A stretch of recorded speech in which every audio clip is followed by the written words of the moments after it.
نحمدہ نصلی علی رسولہ الکریم اما بعد فاعوذ باللہ من الشیطان الرجیم بسم اللہ الرحمن الرحیم۔ سورہ بقرہ آیت مبارکہ نمبر 61۔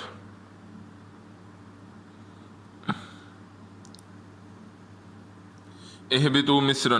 فإن لکم ما سألتم وضربت علیہم الذلۃ والمسکنۃ وباءوا بغضب من اللہ ذالک بأنہم کانوا یکفرون بآیات اللہ ویقتلون النبیین بغیر الحق ذالک بما عصوا وکانوا یعتدون۔ آمنت باللہ وصدق اللہ العظیم۔ ترجمہ: کسی شہر میں اتر جاؤ، پس بے شک تمہارے لیے جو تم نے مانگا ہے اور ان پر ذلت مسلط کر دی گئی اور محتاجی، اور وہ لوٹے اللہ کی طرف سے غضب کے ساتھ، وہ اس وجہ سے کہ بے شک وہ اللہ کی آیات کا انکار کرتے تھے اور نبیوں کو ناحق قتل کرتے تھے، یہ اس وجہ سے کہ انہوں نے نافرمانی کی اور وہ حد سے تجاوز کرتے تھے۔ اب پچھلی آیت مبارکہ میں جو ہم نے پڑھا تھا اور جو سمجھنے کی کوشش کی تھی کہ ان سے اللہ نے صبر کی، اللہ نے انہیں صبر کر ہی نہیں پائے اور وہ صبر کی توفیق اللہ نے ان سے چھین لی۔ اس کے نتیجے میں اب جو یہاں بتایا جا رہا ہے کہ اللہ تعالیٰ کہہ رہے ہیں کہ اچھا یہ چیزیں چاہیے کہ کسی جا کے شہر میں سیٹل ہو جاؤ، اہبطوا اتر جاؤ۔ جب حضرت آدم علیہ السلام کے لیے بھی لفظ آیا تھا تو وہاں بھی یہ بات تھی، اور اس پر ڈاکٹر اسرار احمد رحمۃ اللہ علیہ زور دیتے ہیں کہ وہ جنت سے اتارنے کے لیے اہبطوا کا لفظ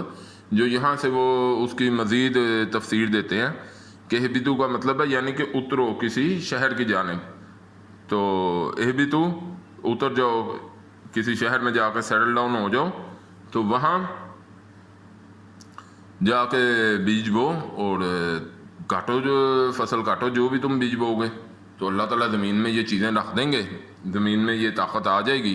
بیج بو گے فصل دے گی۔ تو جو محنت بیج بونے کی آج آپ دیکھ لیں، زمین میں جو بیتے ہیں، پھر ایک پروسیس ہے جس سے گزر کے آپ کو فصل حاصل ہوتی ہے، اور وہاں انہیں ہر چیز اللہ کی طرف سے، صبح اٹھ رہے ہیں من اتر رہا ہے، رات کو سلوا آ رہا ہے اور اس کے قطروں کی طرح من آ رہا ہے، اور رات کو جھنڈ پرندوں کے جنہیں سلوا کہا جاتا ہے، تو من و سلوا وہ کھا رہے ہیں، بھون رہے ہیں اور گوشت کھا رہے ہیں، لیکن وہ اللہ تعالیٰ نے جو ان سے صبر کی، جہاں تک میں سمجھ پایا ہوں، اللہ کمی کوتاہی کو معاف کریں، کہ صبر کی توفیق ہی اللہ نے، کیونکہ ان کی جو نیت میں کہ وہ صبر کرنے کو تیار ہی نہیں تھے، اور یہاں تو واضح آیا کہ ہم ہرگز صبر نہیں کریں گے، تو وہ صبر کی اللہ نے توفیق ان سے چھین لی، جس کے نتیجے میں آگے جو آ رہا ہے وَضُرِبَتْ عَلَيْهِمُ الذِّلَّةُ وَالْمَسْكَنَةُ، اور ان پر ذلت مسلط کر دی گئی اور محتاجی، یعنی کہ جو چیز انہوں نے لے لیا، موسیٰ علیہ السلام نے بتایا کہ یہ جو اللہ دے رہے ہیں وہ بہتر ہے،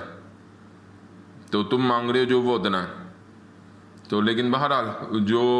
جب انسان اپنی خباثت میں پھنستا ہے تو اسے یہی لگتا ہے، پھر جب وہ کر کے لوٹتا ہے تو پھر اسے سمجھ آتی ہے کہ کیا کھویا اور کیا پایا۔ تو کئی ایسی چیزیں ہوتی ہیں جو پوری زندگی میں انسان کو سمجھ نہیں آتی، دنیا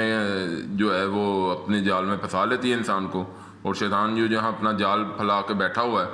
وہ یہی کہ اللہ کی دی ہوئی چیزوں پر صبر نہ کرے انسان، نہ شکری، یہ بہت بڑے صبر نہ کرنا اور نہ شکری کرنا اللہ کی دین سے، تو یہ بڑا خطرناک مرحلہ ہے، اور اس کے نتیجے میں جو اللہ تعالیٰ بتا رہے ہیں ان پر ذلت اور مسکنت طاری کر دی گئی۔ آج اس آیت کے مطابق جو امت مسلمہ ہے، موجودہ امت مسلمہ، ہم حضور نبی کریم صلی اللہ علیہ وسلم کی امت مبارکہ، لیکن ہم پہ بھی آپ دیکھیں تو ذلت اور مسکنت، اگر اس آیت سے آپ نتیجہ نکالیں تو مسلمان دنیا میں کثیر تعداد میں ہیں، لیکن عزت نام کی کوئی چیز ہی نہیں ان کے پاس ہے، جگہ جگہ انہیں ذلیل کیا جاتا ہے، کہیں 57 یا کم و بیش جتنے بھی 57 جتنے بھی اسلامی ملک ہیں، تو لیکن آپس میں نہیں ان کا کوئی ہے کہ آپس میں کسی ایک نقطے پر آ کے اکٹھے مختلف فرقے بازیاں اور گروہ بازیاں بنا کے آپس میں ہی لڑتے جا رہے ہیں ہم لوگ. بہرحال اس آیت مبارکہ سے اگر آپ دیکھیں اور غور کریں تو کہ یہ مسکنت اور ذلت جو ان پر تھی آج اسی طرح مسلمانوں پر، اور اس کی جو آگے وجہ آ رہی ہے کہ اللہ کی آیتوں کا انکار کرتے تھے اور ناحق نبیوں کو قتل کرتے تھے، اور یہ اس وجہ سے کہ انہوں نے نافرمانی کی اور وہ حد سے تجاوز کرنے والے تھے. اور اللہ تعالیٰ بار بار کہتے ہیں کہ میری حدوں سے نہ نکلو، اور جب انسان اللہ کی حدوں سے نکلتا ہے، آج آپ دیکھ لیں ہر کوئی اللہ کی حدوں سے نکلنے کی دین جو اس کے ذہن کے مطابق ہے نا، وہ چاہتا ہے ایسے ہی دین کے مطابق سارے زندگی گزاریں. اہل سنت، اہل حدیث، دیوبندی، حنفی، شافی، مالکی، یعنی کہ سارے مسلمان ہیں اللہ کی رحمت سے، اللہ معاف کریں، قرآن سارے ہی پڑھ رہے ہیں، تو اس میں تو کوئی شک نہیں، سب بھی مسلمان ہیں الحمدللہ. لیکن ہر مسلک والا دوسرے کی طرف معاملہ یہ بڑا حساس ہے، میں اس میں پڑھنا نہیں چاہتا کیونکہ یہ مختصر وقت میں اس کی بندہ تمہید نہیں باندھ سکتا. لیکن مختصر اگر ہم کر کے دیکھیں تو اس وقت ہر گروہ دوسرے گروہ کی طرف انگلی کر رہا ہے، حالانکہ اس وقت میں انہیں اکٹھے ہونا چاہیے اور دنیا میں پہلے اپنے آپ کو جس طرح ہمارے مسلمانوں کے خون کو ہلکا سمجھ لیا دنیا نے، جہاں جس کا دل کرتا ہے جس مرضی مسلمان ملک میں گھس کے تو فتنے اور فساد شروع کر دیتے ہیں، لیکن اس کی طرف کسی کی توجہ ہی نہیں. اور جو سمجھ آتی ہے بات کہ اللہ تعالیٰ نے یہ اللہ کی حدوں سے نکلنے اور اللہ کی آیات کا انکار کرنے کے نتیجے میں جیسے سابقہ امت کے اوپر اللہ کے عذاب کے کوڑے آئے تھے، اسی طرح آج مسلمانوں کے اوپر بھی اللہ کے عذاب کے کوڑے برس رہے ہیں، اور وہ اللہ کے عذاب سے بہرحال نکلنے کا اللہ ہمیں توفیق دیں. لیکن اس وقت کی جو کیفیت ہے وہ اسی طرح کی، ہر مسلمان ملک جو ہے وہ پھنسا ہوا ہے،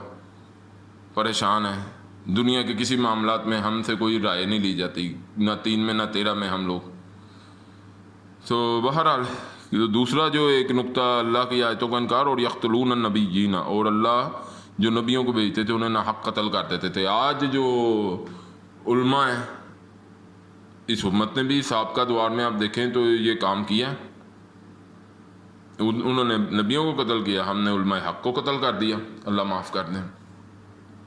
بہرحال اللہ تعالی ہمیں سمجھ گئی اور سب سے زیادہ نیک عمل کی اللہ ہمیں توفیق عطا فرمائے. وآخر دعوانا الحمد للہ رب العالمین.